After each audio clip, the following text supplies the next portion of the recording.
Okay friends, இப்போ வந்து mount எல்ப்ரஸ்க்கு பாதி தூரம் வந்துவிட்டோம். ஹைக்கிங் வந்துட்டு இப்போ வந்துட்டுருக்கோம். நேற்று நைட்டு வந்து நம்ம அங்கே பேரல்ஸ் தெரியுது பார்த்தீங்களா, அங்கே தான் தங்கியிருந்தோம்.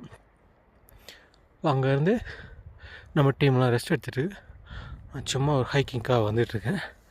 காலையில் ஒரு ட்ரைனிங் அவங்களுக்காக எடுத்து கொடுத்தோம். மேலே அவங்க இது வரைக்கும் டெரெயின் வரைக்கும் நடந்து கூட்டு வந்து ஸ்னோ இருக்கிற அந்த பிளேஸ் வரைக்கும் ஆரம்ப ஸ்டேஜ் வரைக்கும் இன்னும் கொஞ்சம் மேலே போனதுக்கு காட்டுறேன், தெரியும். அது வரைக்கும் வந்தோம். இப்போ ரெஸ்ட் எடுத்துகிட்ருக்காங்க திரும்பி போயிட்டு. நான் சரி டைம் இருக்கே அப்படின்ட்டு திருப்பி இன்னொரு தடவை வந்துட்டுருக்கேன். ஸோ எந்த அளவுக்கு இது கஷ்டம்னா, இந்த ட்ரெயின் பார்த்திங்கன்னா, இந்த ட்ரெயின் ரொம்ப ஹார்டு. இதில் உங்களுக்கு பண்ணுறது ஹைக் பண்ணுறது ஃபஸ்ட்டு. ஸோ இப்போ வந்து பார்த்திங்கன்னா நம்ம டீம் இன்றைக்கி மேலே அங்கே தெரியுது பார்த்திங்களா, அந்த மலை மேலே இந்த கரடு மாதிரி, அதுக்கு மேலே 2, இந்த 3வது ஸ்னோ படிஞ்ச இடம், அங்கே தான் போயிட்டு அக்ளமேட்டைசேஷன், ஓகேங்களா.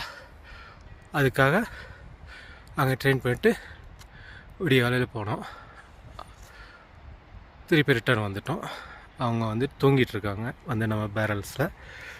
நான் சும்மா தூக்கம் வராமல் சுத்தத்துக்காக மறுபடி சும்மா ஒரு வியூ பாயிண்ட் நல்லாயிருக்கும் அப்படிங்கிறதுக்காக மேலே வந்துட்டுருக்கேன்.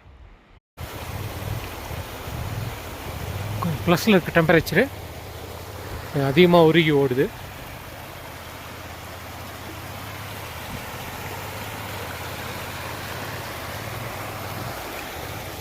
இதெல்லாம் ஸ்னோ கேட் போன தடங்கள்.